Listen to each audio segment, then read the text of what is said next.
ഹരേ കൃഷ്ണ. സർവം ശ്രീ രാധാകൃഷ്ണ അർപ്പണമസ്തു. അധ്യായം 13. പ്രകൃതി പുരുഷൻ ക്ഷേത്രജ്ഞൻ. ശ്ലോകം 29. സമം പശ്യൻ ഹി സർവത്ര സമവസ്ഥിതമീശ്വരം നഹി നസ്ത്യാത്മനാത്മാനം തതോ യാതി പരാം ഗതിം. വിവർത്തനം. എവിടെയും ഏതൊരു ജീവിയിലും ഒരേവിധം കുടികൊള്ളുന്ന പരമാത്മാവിനെ ദർശിച്ചാൽ ആ മനുഷ്യൻ സ്വമനസ്സുകൊണ്ട് സ്വയം അധപ്പതിക്കുന്നില്ല. അങ്ങനെ ഇന്ദ്രിയാതീതമായ ലക്ഷ്യത്തോട് അയാൾ അടുക്കുന്നു. ഭാവാർത്ഥം: ആധ്യാത്മിക ജീവിതത്തിൽ തനിക്കുണ്ടായിരുന്ന സ്ഥിതിയല്ല ജീവാത്മാവിന് ഭൗതിക ജീവിതം കൈക്കൊള്ളുമ്പോൾ കിട്ടുന്നത്. എന്നാൽ ഭഗവാൻ പരമാത്മരൂപേണ ഓരോ ജീവിയുടെയും ശരീരത്തിലും കുടികൊള്ളുന്നു എന്നറിഞ്ഞാൽ, അതായത് സർവഭൂതങ്ങളിലും ഈശ്വര സാന്നിധ്യം അനുഭവപ്പെട്ടാൽ ഒരാൾ നാശോന്മുഖമായ മനോഭാവം പൂണ്ട് സ്വയം അധപ്പതിക്കില്ല. മറിച്ച് ക്രമേണ ആത്മീയ ലോകത്തിലേക്ക് മുന്നേറും. സാധാരണ നിലയിൽ വിഷയാസക്തമാണ് മനസ്സ്.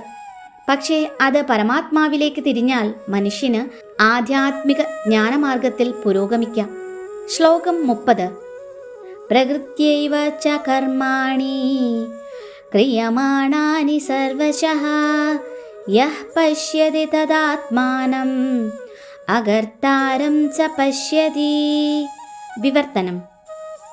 ഭൗതിക പ്രകൃതി സൃഷ്ടമായ ശരീരമാണ് എല്ലാ പ്രവർത്തനങ്ങളും ചെയ്യുന്നതെന്നും ആത്മാവ് ഒന്നും ചെയ്യുന്നില്ലെന്നും അറിയുന്നവനത്രേ യഥാർത്ഥത്തിൽ ദർശിക്കുന്നവൻ.